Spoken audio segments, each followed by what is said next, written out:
Piece for you എന്ന പ്രോഗ്രാമിലേക്ക് എല്ലാ മാന്യ പ്രേക്ഷകർക്കും കർത്താവായ യേശുക്രിസ്തുവിന്റെ നാമത്തിൽ ഞങ്ങളുടെ സ്നേഹവന്ദനം. കഴിഞ്ഞ എപ്പിസോഡുകളെല്ലാം നിങ്ങൾക്ക് അനുഗ്രഹമായി തീർന്നു എന്ന് ഞങ്ങൾ വിശ്വസിക്കുന്നു. ഈ എപ്പിസോഡിൽ ഒരു പ്രാവശ്യം കൂടി കണ്ടുമുട്ടുവാൻ ദൈവം നമ്മളെ സഹായിച്ചതിനായി ദൈവത്തിന് നന്ദിയോടെ സ്തോത്രം. കഴിഞ്ഞ ദിവസങ്ങളിൽ കണ്ട എപ്പിസോഡുകളിൽ നിങ്ങളുടെ പ്രാർത്ഥനാ വിഷയങ്ങളെല്ലാം ഞങ്ങൾക്ക് പ്രാർത്ഥിപ്പാനും അതിനുള്ള ചില മറുപടികളെ ലഭിക്കാനും ദൈവം സഹായിച്ചു. ഇന്നത്തെ വചന ശുശ്രൂഷ നിങ്ങളുടെ ജീവിതത്തിൽ അനുഗ്രഹമായി തീരട്ടെ എന്ന് ഞങ്ങൾ പ്രാർത്ഥിക്കുന്നു. വചന ശുശ്രൂഷയിലേക്ക് നിങ്ങളുടെ ശ്രദ്ധയെ ക്ഷണിക്കുന്നു.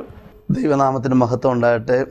പീസ് ഫോർ യു എന്ന ഈ പ്രോഗ്രാമിലൂടെ പിന്നെയും ദൈവവചനവുമായി നിങ്ങളുടെ ഭവനങ്ങളിലെത്തുവാൻ ദൈവമായ കർത്താവ് ഒരുക്കി തരുന്ന നല്ല സാവകാശ സമയത്തിനായി ദൈവത്തെ സ്തുതിക്കുന്നു.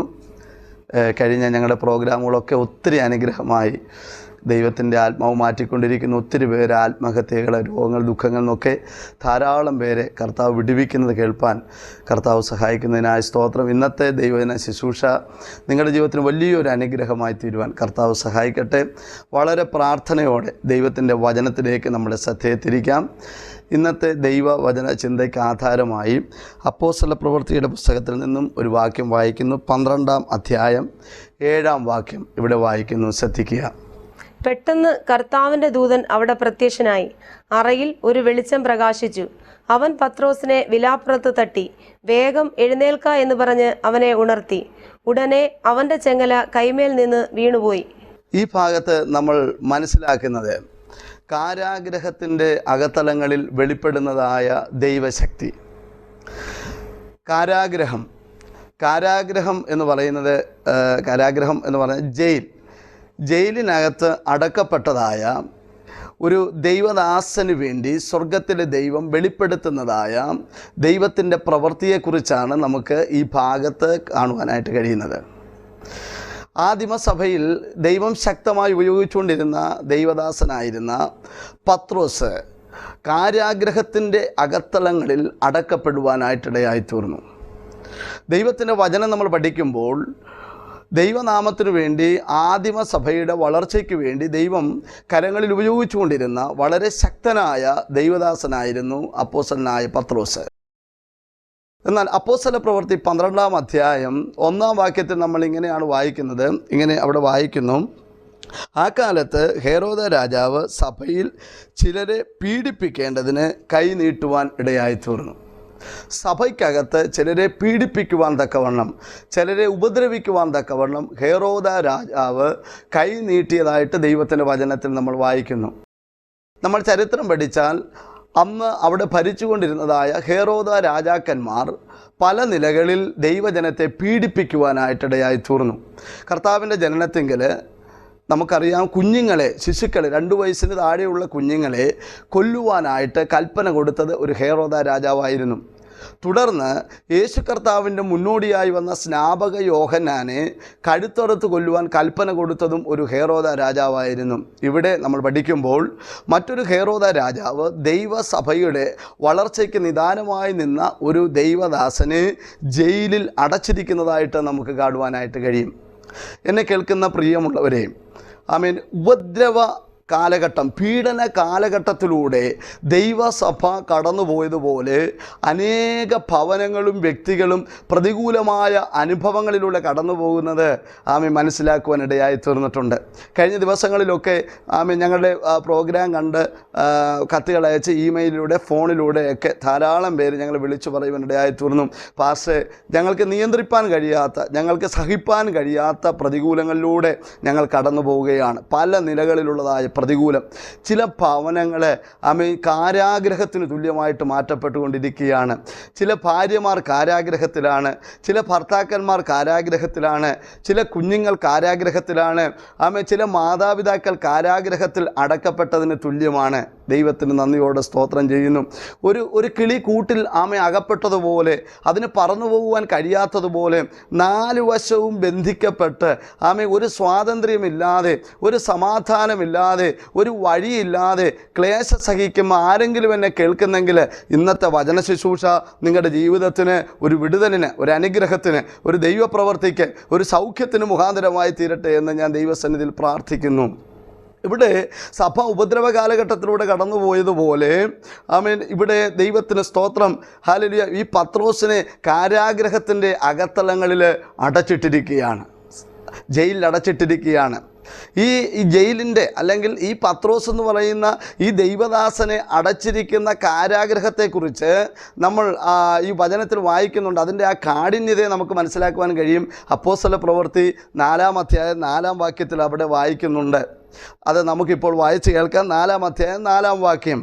അവിടെ ഇങ്ങനെയാണ് വായിക്കുന്നത്, തന്നെ ഏറ്റവും അകത്തുള്ള ജയിലിൽ കൊണ്ടുവന്നിട്ടിരിക്കുകയാണ്. ഇതൊരു സാധാരണ ജയിലല്ല, സാധാരണ ഒരു തടവുകാരെ ഇടുന്ന ജയിലല്ല, മറിച്ച് ഏറ്റവും അകത്തുള്ളതായ ജയിലിൽ കൊണ്ടുവന്ന് ഈ ദൈവദാസനെ ഇട്ടിരിക്കുകയാണ്. 4 ചേകവരുള്ള 4 കൂട്ടങ്ങൾക്ക് ഈ ദൈവദാസനെ സൂക്ഷിക്കുവാനുള്ള അധികാരം ഏൽപ്പിച്ചിരിക്കുകയാണ്. 16 പടയാളികൾ ഈ ദൈവദാസനെ സൂക്ഷിക്കുവാൻ വേണ്ടി കാവൽ നിൽക്കുകയാണ്. ഞാനിങ്ങനെ ചിന്തിക്കുവാൻ ഇടയായി തീർന്നു. ഒരു ആയുധം കയ്യിലില്ലാത്ത, ഒരു സാധുവായ വചനം പ്രസംഗിക്കുന്ന, പ്രാർത്ഥിക്കുന്ന ഒരു ദൈവദാസനെ സൂക്ഷിക്കുവാൻ ഇത്രയും പടക്കൂട്ടത്തിൻ്റെ ആവശ്യമുണ്ടോ എന്ന് ഞാൻ ചിന്തിക്കുവാൻ ഇടയായി തീർന്നു. ഒരു കാര്യം ഞാൻ ദൈവമക്കളോട് വിളിച്ചു പറയട്ടെ, ലോകത്തിലെ എത്ര വലിയ പടയാളികൾ കാവൽ നിന്നാലും, എത്ര വലിയ കാരാഗ്രഹത്തിൽ അകപ്പെട്ടാലും, ആ കാരാഗ്രഹത്തിൻ്റെ അകത്തളങ്ങളിൽ നിന്ന് നമുക്കൊരു മോചനം തരുവാൻ കഴിവുള്ള വലിയവനായ യേശു ക്രിസ്തു ജീവിക്കുന്നു എന്നുള്ളതായ സത്യം ഹല്ലേലൂയ പലരും തിരിച്ചറിയുവാൻ ഇടയായി തീർന്നിട്ടുണ്ട്. അതിൻ്റെ വെളിച്ചത്തിലാണ് ഇത്രയും വലിയൊരു കാവൽക്കൂട്ടത്തെ നിർത്തുവാൻ ഇടയായി തീർന്നത്. പണ്ടിങ്ങനെ ഒരു കാവൽക്കൂട്ടത്തെ നിർത്തിയതാണ് കർത്താവായ യേശു ക്രിസ്തു. തൻ്റെ ജീവിതത്തിൽ പറഞ്ഞ ഏറ്റവും വലിയൊരു ദൂതുണ്ട്, ഒരു പ്രവചന ശബ്ദം, ഏറ്റവും വലിയ ദൂതാണ്. താൻ 2-3 പ്രാവശ്യം അത് പറഞ്ഞിട്ടുണ്ട്. ഈ മന്ദിരം പൊളിപ്പിൻ, 3 ദിവസം കഴിയുമ്പോൾ ഞാൻ ഈ മന്ദിരം പണിയുവാനിടയായിത്തീരും. കർത്താവായ യേശു ക്രിസ്തുവിൻ്റെ ശരീരത്തെക്കുറിച്ചാണ് താനത് പറഞ്ഞത്. ശിഷ്യന്മാർ ഇത് കേൾക്കുമ്പോൾ വലിയൊരു പ്രയാസം തോന്നി. എന്നാൽ താൻ പറഞ്ഞ ഈ ദൂത് പരീശന്മാരും ശാസ്ത്രിമാരും ഒക്കെ വിശ്വസിച്ച് ഏറ്റെടുത്ത്, ദൈവത്തിന് സ്തോത്രം, കർത്താവായ യേശു ക്രിസ്തു മരിച്ചു കഴിഞ്ഞപ്പോൾ അവൻ ജീവിച്ചിരുന്നപ്പോൾ ഇങ്ങനെ പറഞ്ഞിട്ടുണ്ട്. അതുകൊണ്ട് ഉയർത്തെഴുന്നേൽക്കാതിരിപ്പാൻ വേണ്ട ക്രമീകരണം ചെയ്യണമെന്ന് സജ്ജരാക്കി പടയാളികളെ കാവൽ നിർത്തുവാൻ ഇടയായി തീർന്നു. ദൈവത്തിന് സ്തോത്രം. വലിയ കാവൽക്കൂട്ടം, റോമൻ ഇമ്പീരിയൽ മുദ്ര സകലതും അടച്ചു വെച്ചിരിക്കുകയാണ്. അവർ ചിന്തിച്ചു, ഈ പടയാളികളെ നിർത്തിയാൽ യേശു കർത്താവ് ഉയർത്തെഴുന്നേൽക്കത്തില്ലെന്ന്. വലിയ മുദ്രകളൊക്കെ വെച്ച് വലിയ കാവൽക്കൂട്ടങ്ങളെയൊക്കെ ആക്കി വലിയ പാറ കൊണ്ട് ഇതെല്ലാം അടച്ചു വെച്ച് ബന്ധനസ്ഥനാക്കി. എന്നാൽ 3-ാമത്തെ ദിവസം പുനരുത്ഥാനത്തിൻ്റെ ശക്തി വ്യാപരിച്ച് ദൈവത്തിൻ്റെ പ്രവൃത്തി വെളിപ്പെട്ടതുപോലെ, ആ വലിയ വാഗ്ദത്തം നിറവേറിയതുപോലെ, ആ വലിയ ദൂത് നിറവേറിയതുപോലെ, എന്നെ കേൾക്കുന്ന ദൈവത്തിൻ്റെ പൈതലെ, ഒരിക്കലും രക്ഷപ്പെടത്തില്ലെന്ന് പറഞ്ഞ് വലിയ കാരാഗ്രഹത്തിൻ്റെ അകത്തളങ്ങളിൽ അകപ്പെട്ട് ബന്ധനത്തിലായിരിക്കുന്ന, ആർക്കും രക്ഷപ്പെടുത്തുവാൻ കഴിയത്തില്ലെന്ന് പറഞ്ഞ് അകപ്പെട്ടിരിക്കുന്ന വ്യക്തി ജീവിതമേ, നിങ്ങളോട് ദൈവത്തിൻ്റെ ആത്മാവ് സംസാരിക്കുകയാണ്. യേശു കർത്താവിന് നിങ്ങളെ വിടുവിക്കുവാനായിട്ട് കഴിയും. യേശുവിന് നിങ്ങളുടെ ബന്ധനത്തിൽ നിന്ന് നിങ്ങൾക്ക് സൗഖ്യം വരുവാനായിട്ട് കഴിയും. കർത്താവ് അത്ഭുതങ്ങളുടെ ദൈവമാണ്. ദൈവത്തിന് സ്തോത്രം. സങ്കീർത്തനങ്ങളിൽ ഇങ്ങനെ ഒരു വാക്യം നമ്മൾ വായിക്കുന്നുണ്ട്. 142-ാം സങ്കീർത്തനം അതിൻ്റെ 7-ാം വാക്യത്തിൽ നമ്മളിങ്ങനെ വായിക്കുന്നുണ്ട്, സ്വർഗത്തിലെ ദൈവം നമ്മുടെ ബന്ധനങ്ങളെ അഴിച്ചിരിക്കുന്നു. ആ വാക്യം നമ്മളിപ്പോൾ വായിച്ച് കേൾക്കാം. 142-ാം സങ്കീർത്തനം 7-ാം വാക്യം. ഞാൻ നിന്റെ നാമത്തിന് സ്തോത്രം ചെയ്യേണ്ടതിന് എൻ്റെ പ്രാണനെ കാരാഗൃഹത്തിൽ നിന്ന് പുറപ്പെടുവിക്കണമേ. ദൈവം നമ്മുടെ ബന്ധനങ്ങളെ അഴിക്കുന്ന ദൈവമാണ്. എന്തിനാ ദൈവം നമ്മുടെ ബന്ധനങ്ങളെ അഴിക്കുന്നത്? ദൈവത്തിന് സ്തോത്രം ചെയ്യുവാൻ, ദൈവത്തെ സ്തുതിക്കുവാൻ, ദൈവത്തെ ആരാധിക്കുവാൻ. ദൈവം നമ്മുടെ ബന്ധനങ്ങളെ അഴിച്ചു മാറ്റുന്ന ദൈവമാണ്. ഈ വചനം കേൾക്കുമ്പോൾ ഏതെങ്കിലും അഴിയാത്ത കുരുക്കുകളിൽ അകപ്പെട്ടു പോയ വ്യക്തി ജീവിതങ്ങളുണ്ടെങ്കിൽ, ബന്ധനത്തിൽ അകപ്പെട്ടു പോയ വ്യക്തികളുണ്ടെങ്കിൽ, അത് ശാരീരികമാകാം, മാനസികമാകാം, കുടുംബ ബന്ധങ്ങളിലുള്ളതായ വിള്ളലുകളാകാം, സാമ്പത്തിക മണ്ഡലത്തിലാകാം, ഒതുക്കി ബന്ധിക്കപ്പെട്ടിരിക്കുന്ന അനുഭവങ്ങളുണ്ടെങ്കിൽ, ദൈവത്തിൻ്റെ വചനത്തിലൂടെ ദൈവാത്മാവ് പറയുന്നു, ദൈവത്തിന് ഒരു അത്ഭുതം പ്രവർത്തിപ്പാനായിട്ട് കഴിയും. ഇവിടെ പത്രോസിനെ കാരാഗ്രഹത്തിൽ അകത്ത് അടച്ചിട്ടിരിക്കുകയാണ്. ആർക്കും ഒന്നും ചെയ്യാൻ പറ്റാത്തൊരു സാഹചര്യത്തിൽ ആയിരിക്കുകയാണ്. ഞാനിങ്ങനെ പറയാറുണ്ട്, ഒരു തടവുകാരന് ശിക്ഷ വിധിച്ചാൽ കുറ്റത്തിൻ്റെ കാഠിന്യം അനുസരിച്ചാണ് ശിക്ഷ വരുന്നത്. ചെറിയൊരു മോഷണ കേസ് വലുതുമാണെങ്കിൽ 2 വർഷം ശിക്ഷിച്ച് കഴിഞ്ഞവരെ പുറത്തു വിടും. മറ്റ് ചില കഠിനമായ കുറ്റങ്ങളാണെങ്കിൽ 6 or 7 വർഷം ശിക്ഷിക്കും. നമ്മുടെ ഇന്ത്യ ഗവൺമെൻറ്റിൻ്റെ നിയമം അനുസരിച്ച് 12 വർഷമാണ് ജീവപര്യന്തം. 12 വർഷം ശിക്ഷിക്കാറുണ്ട്. 12 വർഷം കഴിയുമ്പോൾ ആ വ്യക്തിക്ക് പോകാം. എന്നാൽ ഒരു കാര്യം ഞാൻ പറയാം, സാത്താൻ ഉണ്ടാക്കുന്ന ചില തടവുകളുണ്ട്. മദ്യപാനത്തിൻ്റെ ചില തടവ്, അപ്പൻ മദ്യപാനിയായിരുന്നു, മകനും മദ്യപാനിയായി തീർന്നു. ജീവിതകാലം മുഴുവൻ മദ്യത്തിന് അഡിക്റ്റായി തീർന്നു. കരളും ഇതെല്ലാം തീർന്ന് അവസാനം രോഗിയായി തീർന്നുള്ള സമ്പത്തെല്ലാം നഷ്ടപ്പെട്ട് അവസാനം മരണത്തിന് വിധേയപ്പെടുന്ന അനുഭവം നമുക്ക് കാണുവാനായിട്ട് കഴിയും. മദ്യപാനം ഒരു അടിമത്തമാണ്, മദ്യപാനം ഒരു ജയിലാണ്. അനേക കുടുംബങ്ങൾ സ്വസ്ഥതയില്ല, സമ്പത്തില്ലാഞ്ഞിട്ടല്ല, ഇഷ്ടംപോലെ സമ്പത്തുണ്ട്, പക്ഷേ സ്വസ്ഥത അനുഭവിക്കാൻ കഴിയുന്നില്ല. ഏതോ ഒരു വലിയ ബന്ധനം അവർ മൂടി വെച്ചിരിക്കുകയാണ്. ബാങ്കിലൊക്കെ ഒത്തിരി ബാലൻസ് ഉണ്ട്, സമാധാനമില്ല. ഭാര്യ ഭർത്താവിൻ്റെ മുഖത്ത് നോക്കിയാൽ ചേരത്തില്ല, ഭർത്താവ് ഭാര്യയുടെ മുഖത്ത് നോക്കിയാൽ ചേരത്തില്ല, മക്കൾ അനുസരിക്കത്തില്ല. ഒരു സ്വസ്ഥതയുമില്ലാത്ത കുടുംബമാണ്. അതൊരു വലിയൊരു ബന്ധനമാണ്, വലിയൊരു ജയിലാണ്. അങ്ങനെയുള്ള സ്ഥലത്ത് ചിറകുകളുണ്ടെങ്കിലും പറക്കുവാൻ കഴിയത്തില്ല. നല്ല സമാധാനം അനുഭവിക്കുവാനായിട്ട് കഴിയത്തില്ല. അങ്ങനെ വലിയൊരു ബന്ധനമാണ്. ദൈവത്തിന് സ്തോത്രം. പ്രിയമുള്ളവരെ, ഞാൻ പറയട്ടെ, വർഷങ്ങളായി നാളുകളായി ഇപ്രകാരമുള്ള ബന്ധനത്തിൽ അകപ്പെട്ട ആരെങ്കിലും ഉണ്ടെങ്കിൽ, തടവറയിൽ ആരെങ്കിലും ഉണ്ടെങ്കിൽ, ഒരുപക്ഷെ രോഗമായിരിക്കാം. എത്രയോ ചികിത്സ ചെയ്തു, എത്രയോ ഹോസ്പിറ്റലിൽ പോയി ഡോക്ടർമാരെ കണ്ടു, MRI സ്കാൻ എടുത്തു, പല പ്രാവശ്യം ഹല്ലേലൂയ മൊത്തത്തിൽ ചെക്കപ്പ് ചെയ്തു, രക്തം പരിശോധിച്ചു, ഒത്തിരി ടെസ്റ്റുകൾക്ക് വിധേയപ്പെട്ടു. പക്ഷേ ഒരു മറുപടിയും ഇന്നുവരെ ലഭിക്കാതെ നിരാശപ്പെട്ടിരിക്കുന്ന വ്യക്തി ജീവിതമേ, താങ്കളോട് വചനത്തിലൂടെ ദൈവാത്മാവ് പറയുകയാണ്, മറ്റൊരുത്തനും രക്ഷയില്ല. നാം രക്ഷിക്കപ്പെടുവാൻ ആകാശത്തിൻ്റെ കീഴിൽ ഈ ഭൂമിയിൽ നൽകപ്പെട്ട കർത്താവായ യേശുവിൻ്റെ നാമമല്ലാതെ വേറൊന്നുമില്ല. നിങ്ങളായിരിക്കുന്ന തടവറയിൽ നിന്ന് നിങ്ങളെ വിടുവിപ്പാൻ ദൈവത്തെ കൊണ്ട് കഴിയും.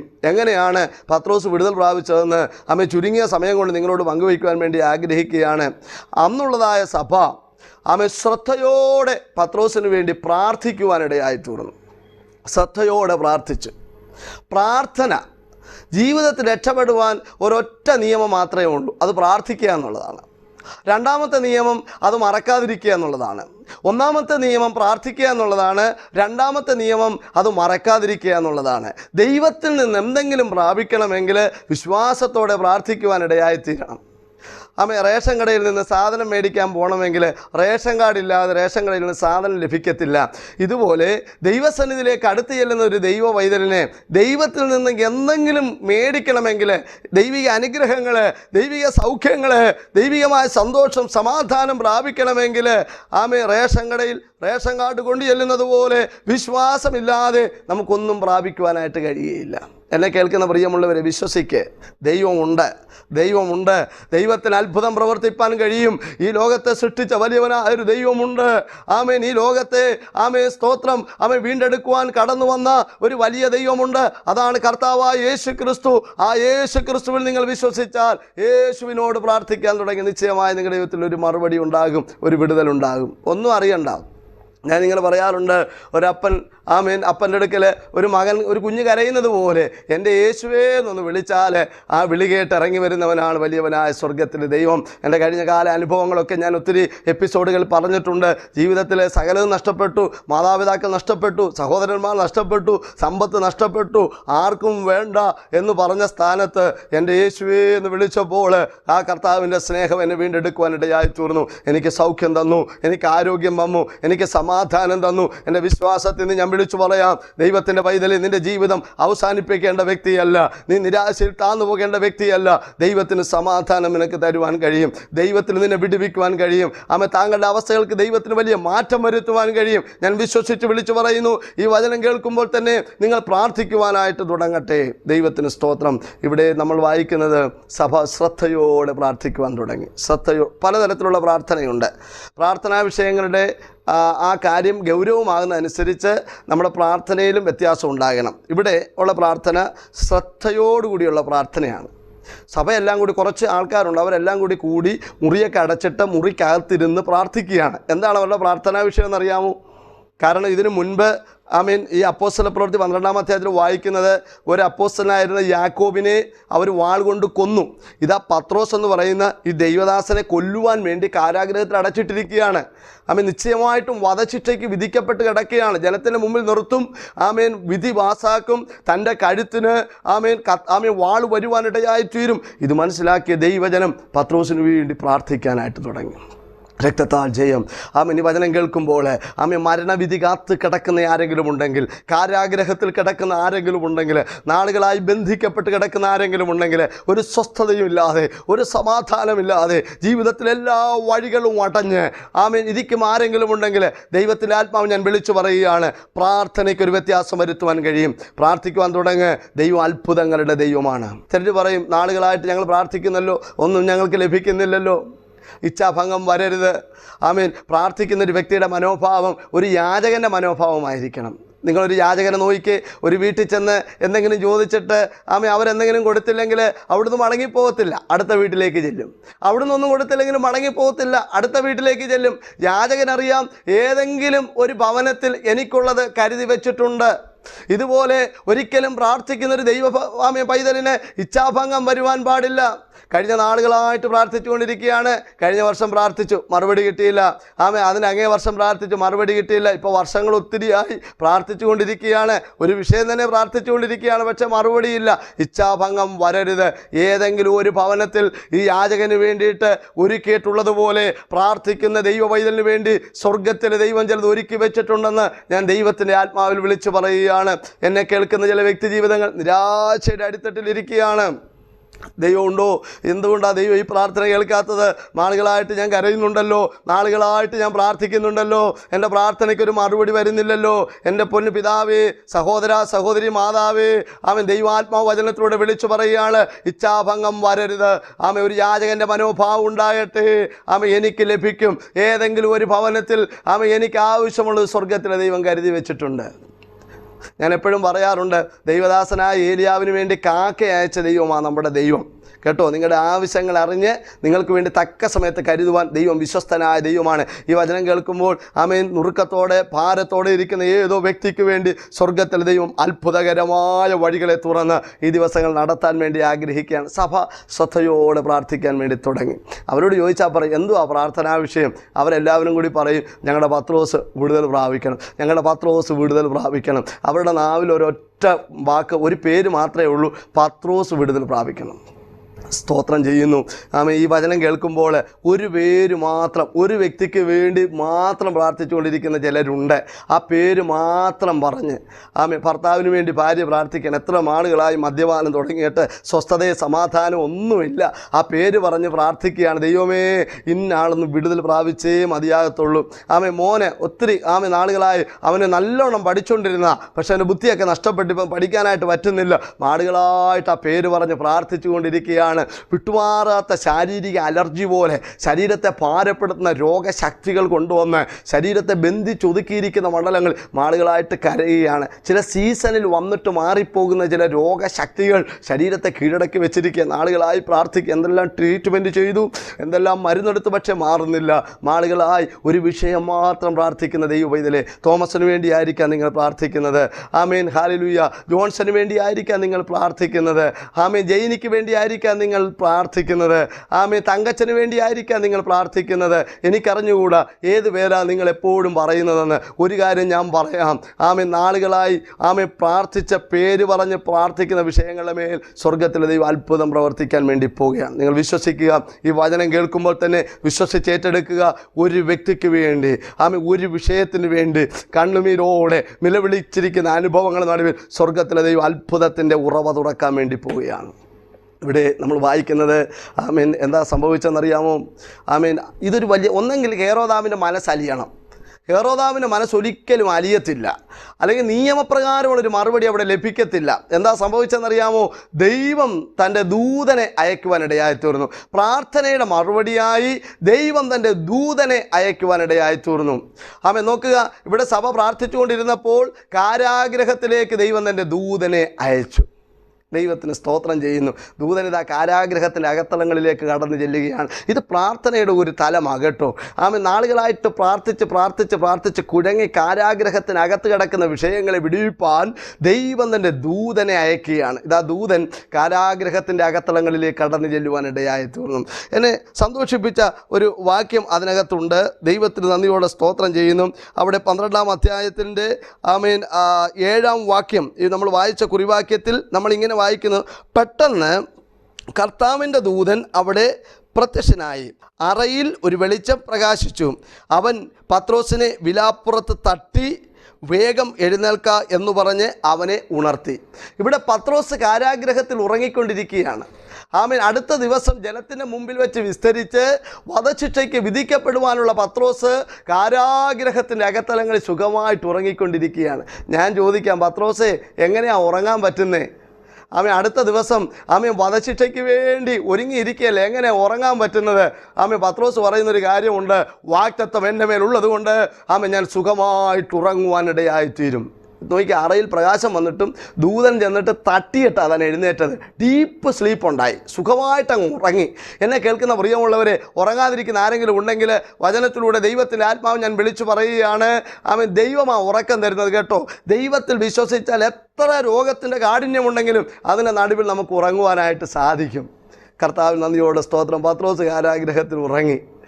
മനസ്സിന് ടെൻഷൻ അടിക്കേണ്ട, മനസ്സ് ഭാരപ്പെടേണ്ട, ദൈവത്തിലൊന്ന് പ്രത്യാശ വെക്കുക. എത്ര വലിയ ക്യാൻസർ രോഗമാണെങ്കിലും, എത്ര വലിയ ട്യൂമറാണെങ്കിലും, എത്ര നിന്നെ ബന്ധിച്ചൊതുക്കുന്ന എത്ര വലിയ പൈശാചിക മണ്ഡലമാണെങ്കിലും ദൈവത്തിൽ വിശ്വസിക്ക്. ദൈവം സമാധാനത്തോടെ ഉറക്കം നടത്തുവാൻ ദൈവം വിശ്വസ്തനായ ദൈവമാണ്. സുഖമായിട്ട് കിടന്നുറങ്ങുവാൻ ദൂതൻ വന്ന് എന്ത് ചെയ്യുന്നറിയാമോ? തട്ടി തന്നെ ഉണർത്തുകയാണ്. കർത്താവിൽ നന്ദിയോടെ സ്തോത്രം ചെയ്യുന്നു. വചനം പറയുമ്പോൾ ദൈവാത്മാവ് ഞാൻ വിളിച്ചു പറയുകയാണ്, ഹല്ലേലൂയ. കാരാഗ്രഹത്തിൻ്റെ അകത്തളങ്ങളിൽ കിടക്കുമ്പോൾ ചിലരെ സ്വർഗത്തിലെ ദൈവം തട്ടി ഉണർത്താൻ വേണ്ടി പോവുകയാണ്. ചില പ്രത്യേകമായ ഉദ്ദേശത്തോടുകൂടെ പ്രത്യേകമായ വഴികളെ തുറന്നുകൊണ്ട് ദൈവത്തിൻ്റെ ദൂതൻ നിങ്ങളെ തട്ടി ഉണർത്തി ശക്തീകരിച്ച് പുതിയ ചില മണ്ഡലങ്ങളിലേക്ക് ദൈവാത്മാവ് നിങ്ങളെ നടത്തുവാൻ വേണ്ടി ആഗ്രഹിക്കുകയാണ്. സാധാരണ പ്രാർത്ഥനയല്ല. ഗെത്സമനാത്തോട്ടത്തിൽ കർത്താവ് പ്രാർത്ഥിച്ച പ്രാർത്ഥന എങ്ങനെയാണ്? അവിടെ നിന്ന് ഇങ്ങനെ പ്രാർത്ഥിക്കുകയാണ്, എന്താ? എൻ്റെ ദൈവമേ, കഴിയുമെങ്കിൽ ഈ പാനപാത്രം എന്ത് ചെയ്യണം? എന്നിൽ നിന്ന് മാറ്റണം. പിന്നത്തേതിലൊരു പ്രാർത്ഥന പ്രാർത്ഥിച്ചു. എന്നാണെന്നറിയാമോ? എൻ്റെ ഇഷ്ടമല്ല കർത്താവേ, പിതാവേ നിൻ്റെ ഇഷ്ടം നിറവേറട്ടെ. ആ സമയത്ത് സ്വർഗത്തിൽ നിന്ന് ദൂതൻ ഇറങ്ങി വന്ന് തന്നെ ശക്തീകരിപ്പാനിടയായി തീർന്നു. ദൈവത്തിൻ്റെ ഹിതത്തിന് വേണ്ടി പ്രാർത്ഥിക്കുമ്പോൾ ദൈവത്തിൻ്റെ ദൂതൻ ഇറങ്ങി വരുവാനിടയായി തീരും. ഏലിയാവ് ചൂരച്ചെടിയുടെ തണലിൽ കിടക്കുകയാണ്. മരിച്ചാൽ മതി യഹോവേ. എന്നാൽ ഏലിയാവിനെ തട്ടി ഉണർത്തി പറയുകയാണ്, നിനക്ക് ദൂരയാത്ര ചെയ്യുവാനുണ്ട്.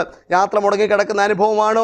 നാളുകളായിട്ട് വിസ ലഭിച്ചിട്ട് പോകാൻ പറ്റുന്നില്ല, കാര്യങ്ങളൊക്കെ ക്രമീകരിച്ചു പോകാൻ പറ്റുന്നില്ല, മുടങ്ങിക്കിടക്കുകയാണ്. ദൈവാത്മാവ് വിളിച്ചു പറയാണ്, ദൂതൻ ഇറങ്ങി തൻ്റെ ജനത്തെ വിടുവിക്കുവാൻ വേണ്ടി പോവുകയാണ്. ഇതാ കാരാഗ്രഹത്തിൽ നിന്ന് പത്രോസ് വിടുതൽ പ്രാപിക്കുവാൻ, താൻ സ്വതന്ത്രനായി തീരുവാനായിട്ടിടയായി തീർന്നു.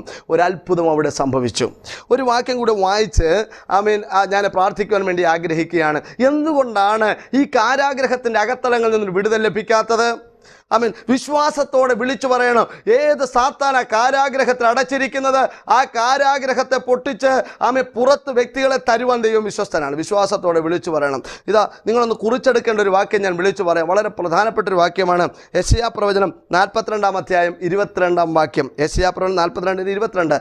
എന്നാൽ ഇത് മോഷ്ടിച്ചും കവർന്നും പോയിരിക്കുന്ന ഒരു ജനമാകുന്നു.